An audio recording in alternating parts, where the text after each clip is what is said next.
After what just happened, Serena was immediately kicked out of the room by Eiser.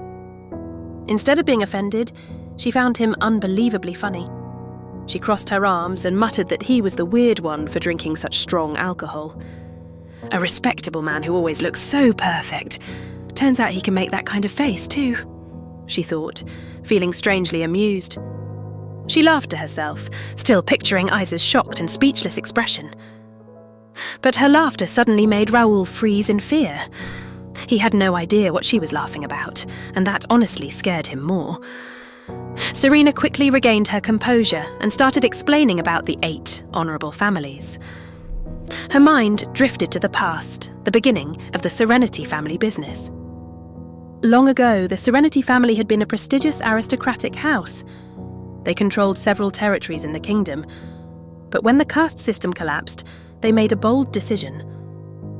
In her grandmother's prime years, the family willingly gave up their noble title and stepped into the world of business. At that time, there were 8 other families who were close to her grandmother. They started their businesses together, hand in hand, supporting one another. But time changed everything. The next generations of those 8 families failed to grow their businesses. One by one, they fell behind. In the end, only the Serenity family continued to rise and expand rapidly. Instead of accepting their decline, the remaining families began using the Serenity name and reputation to attract partners. They made reckless deals and piled up debts. And whenever problems appeared, Serenity had to step in and clean up the mess, no matter how small. Even so, Serena's grandmother and mother stayed kind. Every year, they still sent flowers and invitations, maintaining the relationship. Trash, Serena thought coldly. She then asked Raoul why he had never reported these problems to her before. Raoul tried to explain carefully. If she had known earlier, she would have attacked the 8 families immediately. She would have cut ties without thinking of the consequences. But the business relationship between Serenity and those families was deeply intertwined. It's like we have to untie the knots one by one, not cut them all at once. That's why Lady Eiser and Lady Belletia have always been careful while trying to remove them, Raoul said. He gave examples. The shipping companies and importers that supplied luxury and essential goods for Serenity Hotel. Even the best coffee plantations on the continent were connected to those families. Before cutting them off, Serenity had to find replacements first. After hearing everything, Serena admitted Raoul was right. If she had known earlier, she would have acted emotionally and caused chaos. Inside the tea room, Eiser was taking off his jacket because of Serena's earlier antics. He asked Ruby why he had laughed so happily. What was so funny? Ruby giggled shamelessly. How could he not laugh? Seeing someone like Eiser shocked and confused to the point of losing his words was rare. Eiser frowned and told him to stop laughing. It wasn't funny at all. Then he informed him he would take a bath. Ruby suddenly asked why Serena was so different from her older sibling, Harper's. Harper's was like a cute little puppy. Meanwhile, Lady Serena was like an angry, sharp-clawed cat. Eiser answered quietly. Serena hadn't always been like this. Years of locking herself away in anxiety, depression, and despair had changed her. She's actually a strong girl. She's full of affection, love, and pride for her family. She has high self-esteem, strong determination, and always wants to win. She's stubborn too. If she had been trusted to lead Serenity from the beginning, I think she would have done well. Eiser and Belletia share the same personality.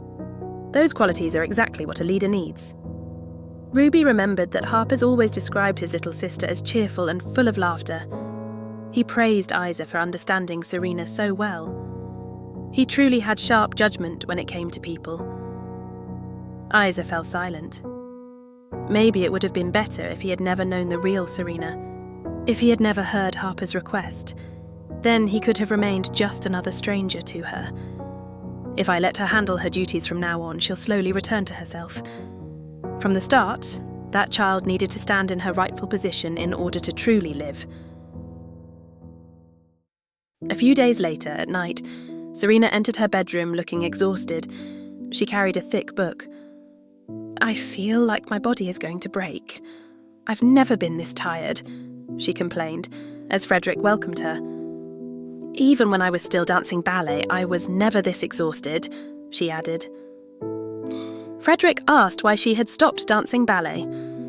Serena answered shortly that as she grew older, her interest in ballet simply faded.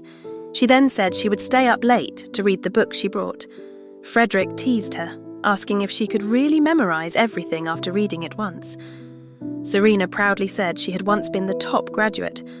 Frederick smiled and said she must have been a smart and sweet girl. She agreed. That had been the happiest time of her life. After changing clothes, Serena suddenly hugged Frederick's arm and suggested they go out for fresh air soon. Working non-stop had made her feel suffocated. She smiled sweetly. Frederick noticed the change in her. Since she started working, she had become brighter and smiled more often. She slept better too, and she was no longer overly sensitive or anxious. Serena grew more clingy and hugged his waist, asking if he would go with her. Frederick blushed, surprised, and answered that of course he would always accompany her. He started kissing her neck, and they ended up making out in the room. Suddenly, there was a knock on the door. Sui's voice came from outside, asking if Serena was inside. Serena quickly told Frederick to stop and answered. There's a call from the hotel." Serena's expression turned serious. Late-night calls were never good. From watching her grandmother, mother, and even Eiser handle business matters, she had learned that night calls usually meant bad news. She picked up the phone. It was Uncle Logan. Among all possible emergencies, tonight she heard the worst. A while ago, in one of the suites, our staff found the guest in that room, deceased. Serena froze for a moment. Then she calmly instructed Logan to contact the police discreetly and follow hotel procedures. She would head there immediately. Logan asked if she would come with Eiser and what time both of them would arrive. Before he could finish, Serena cut him off. She would handle it herself. She was the only one going. When Serena saw the document Uncle Logan handed to her at the hotel, she froze when she read the name. "Nithya Dali? She's a very famous poet, isn't she?" she asked. Logan nodded. Nithya Dali had been staying in one of Serenity's suite rooms for 28 days. During the last week, she never left her room. She rejected all hotel services, from meals to housekeeping. "She gave us special instructions," Logan explained. "She said she wanted to focus on writing poetry, so we respected her request and didn't disturb her." However, after several days of not answering phone calls, the staff became worried and decided to check on her.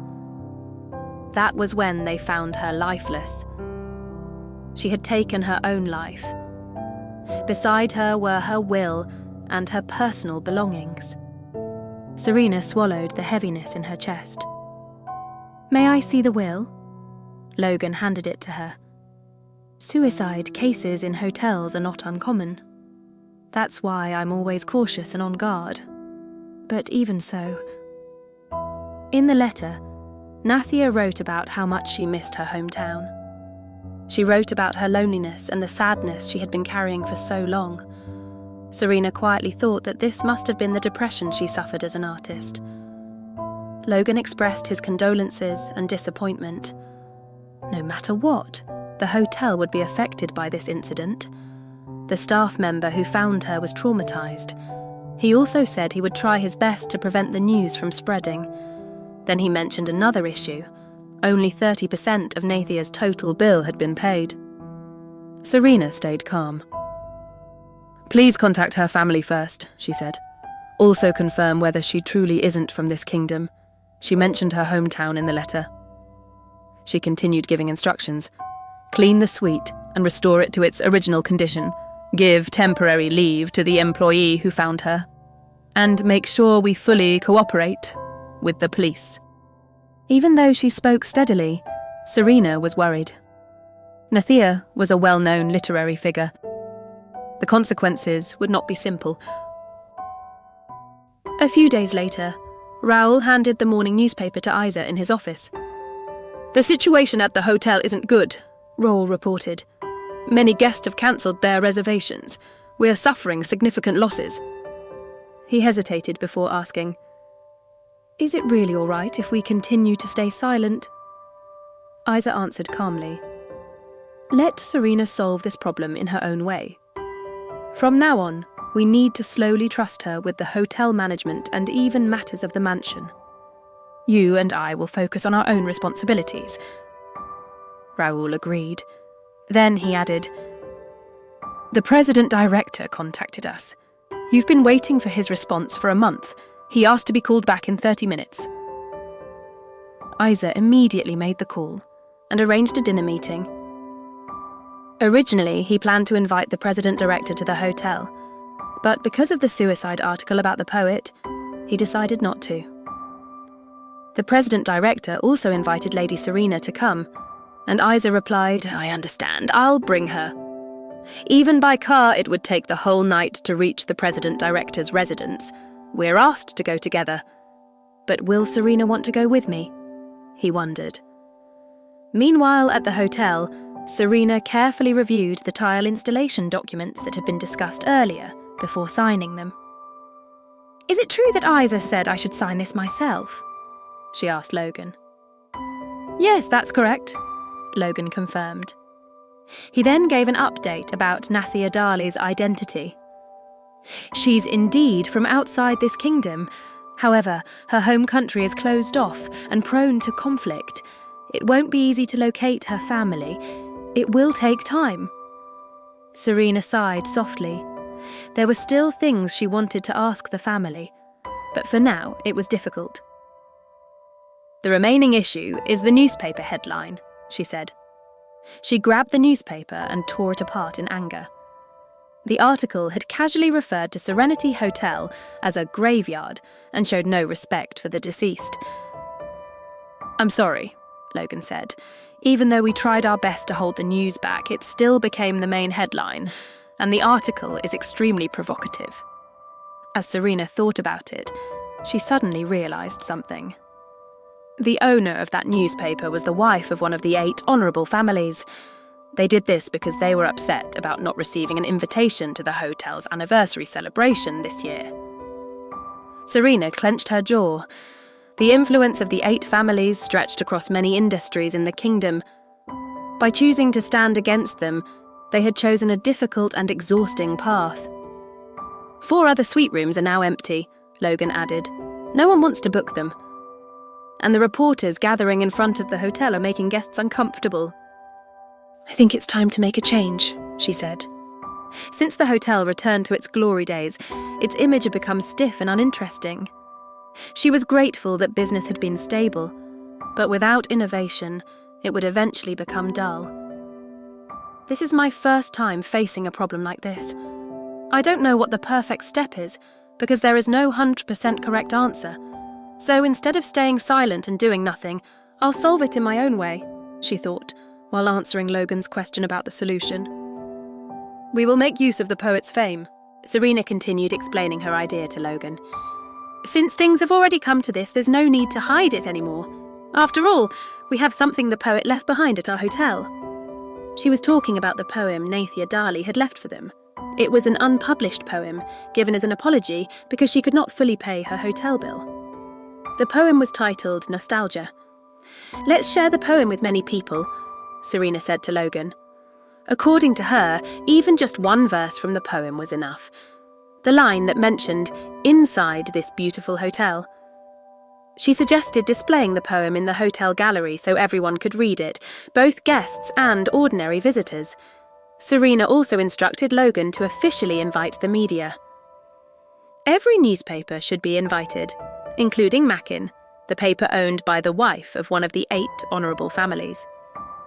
"The media can write anything they want," Serena said. But they must follow one condition. They are not allowed to write any except of the poem in their articles. She then added another request. The hotel's usual floral perfume should be temporarily replaced with a more calming scent. Logan nodded. Understood. I'll deliver the message. Then he asked another question. What about the suite rooms? They're empty right now. No matter what we do, one of them was the scene of the incident. Serena had already thought about it. I'm going to invite a lady I know to our hotel, she said. But before that, I need small dolls. Can you find a factory that can make them? Serena planned to create limited welcome souvenirs for guests who booked suite rooms. She explained that among high society, staying at Serenity Hotel had always been a trend and a symbol of prestige. The lady she planned to invite loved Serenity Hotel very much. More importantly, she was a famous fashion trendsetter who was admired by many people. If news about these dolls spreads, Serena said confidently, many people will want them. Just as Serena predicted, her plan worked perfectly. Soon, many people began booking the suite rooms. Phone calls kept coming in non-stop. On another day, Serena spoke with Logan on the phone. I read today's newspaper, Serena said. It says that so many people came to the hotel in one day that we had to limit the number of visitors. Logan laughed lightly. That's right. Everyone wants to see the final work of the poet Nathia Dali. The suite rooms are fully booked now. Some are even reserved until next year. Regular rooms are almost full too. He continued excitedly. People are also aiming to get the dolls. Even the hotel staff were happy when I gave each of them one. Logan kept praising Serena's idea. Hearing this, Serena became embarrassed. That's enough, she muttered softly before quickly ending the call. At the same time, Eiser was talking with Eiser on the phone. He informed her that Serena had handled the hotel incident very well. I plan to gradually hand over the hotel management work to Serena, Eiser said. I believe Serenity Hotel will go through many changes. Eiser, who was still lying on her bed, replied calmly that she had already heard about it from Sui. Recently, Serena has been sleeping well and eating regularly, Eiser said. She has adapted quickly to the hotel work, and most importantly, she looks happy. Eiser also mentioned that Serena had been improving many small details in the hotel, things like towels, soap, and other facilities. She was also starting to adjust the hotel's direction to attract young women as guests. A hotel always reflects its owner, Eiser said slowly. And as times change so quickly, Serenity Hotel needs a new owner who matches this era. She sounded curious about the future. I'm looking forward to seeing those changes. She may make mistakes sometimes, but let that be her chance to learn. I'll keep watching Serena from afar. Then Eiser asked about the 8 honourable families. Eiser replied calmly, everything is still moving according to plan. Eiser sighed softly and admitted that she originally wanted to handle those matters herself. But right now, you can only stand back and watch, Eiser continued her sentence. Don't worry, I'll take care of everything properly. Hearing that, Eiser suddenly thought something. Eiser and Serena really are similar. They even say the same things. After the call ended, Eiser lay on her bed and quietly lit a cigarette. A few days later, Sui knocked on Serena's door and entered the room. Serena looked excited. Look at this, she said, while showing Sui several new doll designs. These are for the hotel anniversary celebration. Sui smiled and praised the designs. But then, she hesitated. I actually came to deliver a message from Master Eiser. Hearing his name, Serena suddenly felt nervous. Do you know President Director Harold? Sui asked. Serena thought for a moment. Yes, I think I've heard of him. Why? Sui explained that Serena had been invited to dinner at Harold's residence together with Eiser. Eiser had been preparing for this meeting for a long time, and he seemed to have important business matters to discuss. With some hesitation, Zoe added, "The preparations for the hotel anniversary are almost finished, so if you go, there probably won't be any problem." But Serena's reaction was completely unexpected. "Oh, I understand," Serena said casually. "I just need to go to his residence for dinner and talk about business, right? That's not a big problem." She tilted her head. "Why did it seem so difficult for you to tell me? Did you think I would refuse just because Eiser will be there?" Serena smiled lightly. "I already eat with him twice a week, so it's not a problem for me." Zoe became even more nervous. "There's one more thing," she said carefully. "The president-director's residence is very far away. It's impossible to travel there and return in one day." Serena blinked in confusion. Then Zoe said the rest of the sentence.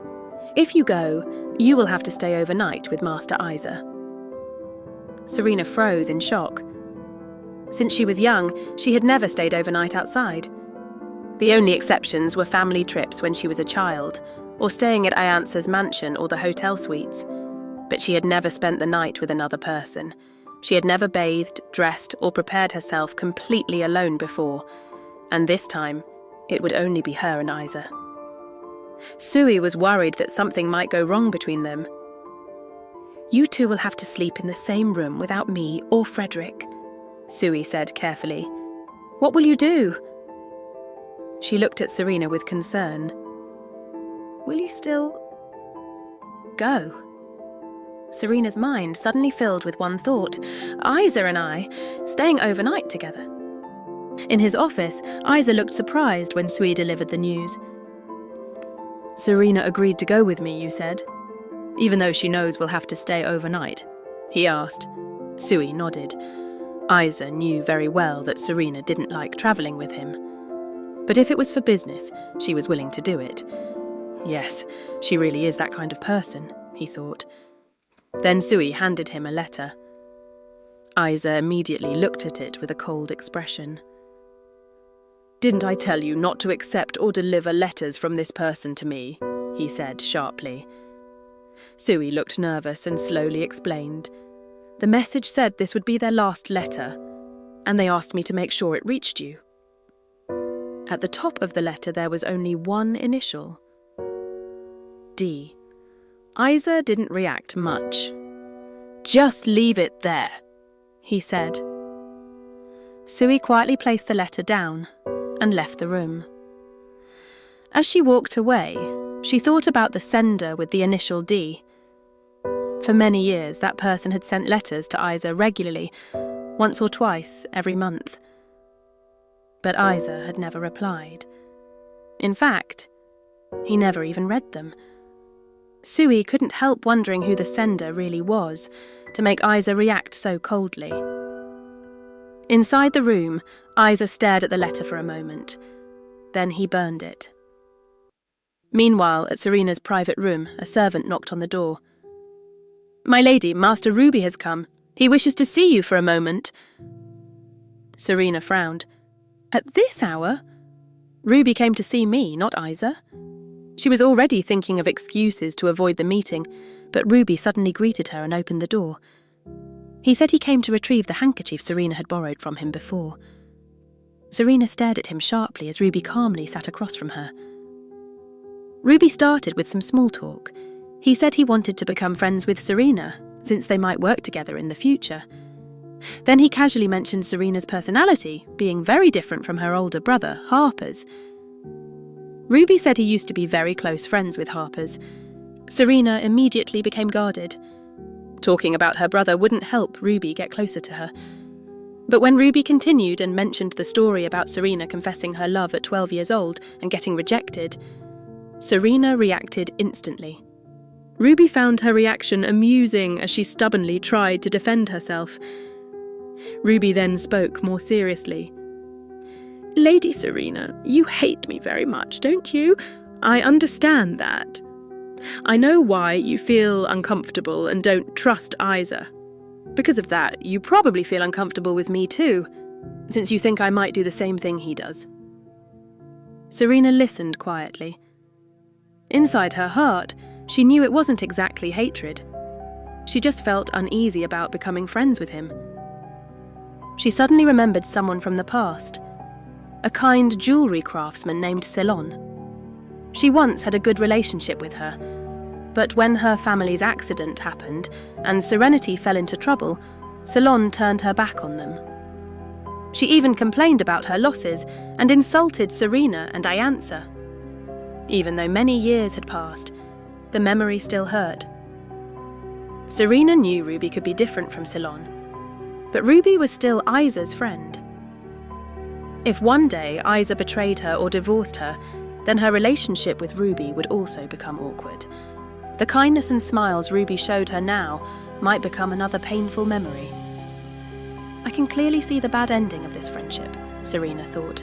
"That's why it's better for us to keep our distance from the beginning." Ruby continued speaking.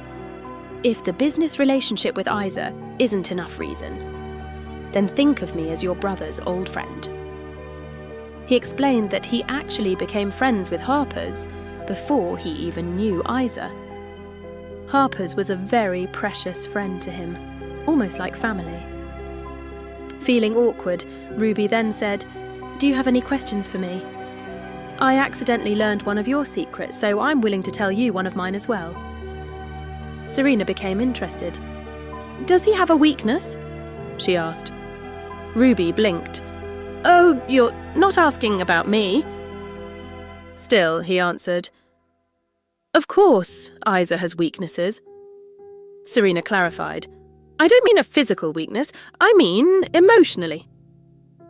She wanted to know what could shake that sharp and piercing gaze of his. Ruby hesitated. "Yes, he does. But please don't ask me what it is. If I told you, it would be the same as betraying him." Serena's expression turned serious. "So, Eiser really does have a weakness." Later that night, Serena went looking for Eiser. She eventually found him in the drinking room. The man was sitting there with his eyes closed. Serena frowned. Why is he here? Did he drink alcohol again? She looked at the drink on the table and became even more confused. Eiser was drinking it straight, without ice, without sugar, and without any snacks. Has he completely lost his mind, she thought. It was the first time Serena had seen him look this messy since they met. Why is he suddenly like this? She slowly leaned closer to observe him. For some reason, the sight made her feel slightly afraid. Then something strange happened.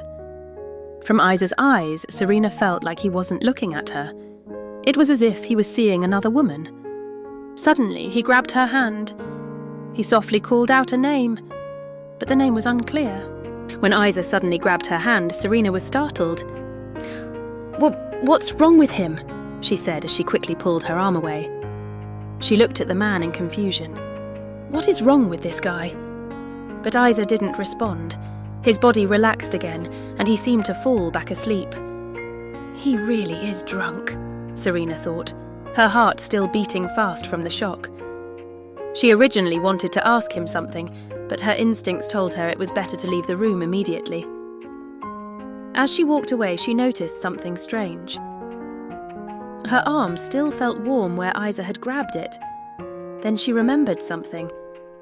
Did he say something just now? It sounded like he was calling someone's name. Early in the morning, the day of their departure to the president-director's residence, Sui was on the phone. The caller asked about the dinner menu that would be served later that evening. They wanted to know if Master Eiser or Lady Serena had any allergies or foods they disliked. Sui answered carefully, listing their preferences one by one. Then she added something specific. If there are peaches in the fruit dishes, could you replace them with something else? Lady Serena is allergic to peaches. After finishing the call, Sui gave instructions to the other servants to prepare everything for the departure of their master and lady. She wouldn't be able to accompany them because Serena had asked her to take care of something else. The car carrying Serena and Eiser soon left the hotel. Inside the car, Serena yawned. She had stayed up until late last night, preparing the hotel celebration, and now she had to leave very early in the morning. Even so, she tried to read the documents they needed before arriving at their destination. From time to time, she glanced at Eiser. This man looks perfectly fine today, she thought. After drinking that much alcohol last night, he seemed completely unaffected, as if nothing strange had happened.